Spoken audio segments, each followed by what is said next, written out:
باسمہ تعالی تقریب نکاح جاری تھی۔ نکاح خوان نے دلہا سے اس کا نام پوچھ کر لکھا اور پھر اس کے والد کا نام پوچھا۔ دلہا اس سوال سے گھبرا گیا اور نکاح خوان سے کہا، ہم دو ماں بیٹا ہے، میں نے کبھی اپنی والدہ سے اپنے والد کا نام پوچھا ہی نہیں، لہذا میں اپنی والدہ سے پوچھ کر آتا ہوں۔ یہ کہا اور گھر چلا گیا۔ محفل میں موجود لوگوں میں سے کسی کو بھی اس کے والد کا نام معلوم نہ تھا۔ گھر میں داخل ہو کر اس نے والدہ سے اپنے والدہ کا نام پوچھا۔ والدہ بھی گھبرا گئی اور گم سم خاموش۔ دلہا نے کئی بار اپنی والدہ سے پوچھا اور آخر کار شدید طیش میں آ گیا اور غصہ میں اپنی ماں سے نہ جانے کیا کیا اول فول بکتا رہا۔ گھر میں جمع تمام عورتیں بھی خاموشی سے ماں بیٹے کا مکالمہ سنتی رہی اور حیران تھی کہ آج تک یہ سوال کرنے کا خیال ہمیں کیوں نہیں آیا، جبکہ ماں بیٹے کی زندگی اسی محلے میں گزری ہے۔ یہ چھوٹا سا تھا جب سے ہم ان دونوں کو اپنی گلی میں اسی مکان میں دیکھ رہے ہیں۔ اس عورت نے شاید اپنے بچے کو اسکول بھی اسی لیے داخل نہیں کروایا کہ اس کے بچے کا نام کہ اس کے باپ کا نام تو جانتی نہیں۔ اچانک اس نے اپنی ماں سے کہا، اگر تو مجھے میرے باپ کا نام نہیں بتا سکتی تو اس شرمندگی کی زندگی سے بہتر ہے میں خودکشی کر لوں۔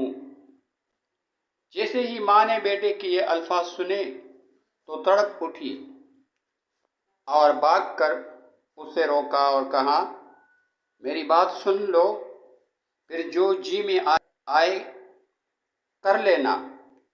چند عورتیں آگے بڑھیں اور جوان کو اپنے اقدام سے روک لیا کہ پہلے اس کی بات تو سنو۔ پورے گھر میں خاموشی طاری تھی۔ سبھی اس عورت کے لب ہلنے کے منتظر تھے کہ وہ گویا ہوئی۔ پاکستان بننے کے بعد ہمارے والد، چچا، بھائیوں اور خاندان کے تمام مرد و عورت ہجرت کر کے پاکستان کے لیے عازم سفر ہوئے۔ راستے میں کسی جگہ ہمارے قافلے پر ہندو بلوائیوں نے حملہ کر دیا۔ ہمارے مرد جان توڑ کر لڑے، لیکن ان کی تعداد اور اسلحہ کی وجہ سے ہماری حفاظت نہ کر سکے اور سب شہید ہو گئے۔ لڑائی کے دوران میرے والد نے رات کے اندھیرے کا فائدہ اٹھا کر ہم عورتوں کو نکالنا چاہا، لیکن میرے علاوہ کسی کو بھی بچانے میں کامیاب نہ ہو سکے۔ میرے خاندان کی باقی عورتوں کا کیا حال ہوا میں نہیں جانتی۔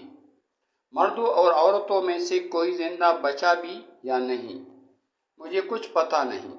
وہاں سے بھاگنے کے بعد میں انتہائی خوفزدہ حالت میں دن تو چھپ کر گزار دیتی اور رات کو اللہ جل جلالہ کا نام لے کر اس راستے پر چل پڑتی جو روانگی سے پہلے ہمارے مرد حضرات آپس میں تذکرہ کرتے رہتے تھے۔ ایک رات دوران سفر میں نے کسی جگہ پہ ایک بچے کے رونے کی آواز سنی۔ آگے جا کر دیکھا تو کئی لاشوں کے درمیان ایک شیرخوار بچہ پڑا ہوا تھا۔ میں نے اسے اٹھا لیا، سینے سے لگائے، سفر کرتی آخر کار پاکستان پہنچ گئی۔ مہاجر کیمپوں میں کسی جگہ بھی مجھے اپنے خاندان کا کوئی فرد نظر نہ آیا اور یوں میری دنیا صرف میرے اور اس بچے تک محدود رہ گئی۔ میری عمر کم تھی اور ابھی میری شادی بھی نہ ہوئی تھی۔ اپنی باقی زندگی میں نے اس بچے کی خاطر تنہا ہی گزار دی اور آج وہ بچہ میرے سامنے کھڑا ہے۔ اب بتاؤ، رات کے اندھیرے میں لاشوں کے درمیان سے اٹھائے گئے بچے کا نام مجھے کون بتاتا؟ ماں کی بات مکمل ہونے تک ہر آنکھ اشک مارتی، اور وہ بیٹا جو کچھ دیر پہلے ماں کو جلی کٹی سنا رہا تھا، حیرت اور ممنونیت کا پہاڑ بنا کھڑا تھا۔ پھر شرمندگی کے ساتھ آگے بڑھا اور اس عورت کے احسانات کا بوجھ اٹھانے اس کے قدموں میں گر گیا۔ میرے نہایت ہی محترم و قابل قدر سامعین کرام، جس صاحب نے مجھے یہ واقعہ سنایا تھا، ان کا دعویٰ تھا کہ وہ اس تقریب میں موجود تھے اور اس کے عینی شاہد ہے۔ آج جب میں اپنی نوجوان نسل کو آزادی کی حیرت انگیز خوشیاں مناتے ہوئے دیکھتا ہوں تو مجھے وہ ماں اور اس جیسی قربان ہونے والی لاکھوں جانیں یاد آ جاتی ہے، جو اپنی محنت کی کمائی دیکھے بغیر اس دنیا سے چلی گئی۔